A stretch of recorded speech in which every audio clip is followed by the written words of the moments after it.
O vídeo que todo filho deveria assistir.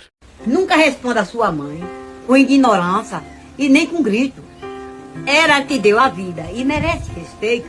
Ser grato é muito importante. Lembre-se do ditado: honre seu pai e sua mãe para que os seus dias sejam longos e prósperos. Não suma sem avisar onde está. A sua mãe se preocupa muito. Mande mensagem para você dizer onde está e que está tudo bem. Isso vai deixar o coração dela tranquilo. Não deixe que seus pais façam tudo por você. Ajude em casa, ajeite a bagunça, lava os pratos. A sua mãe faz tudo para manter a sua casa em ordem.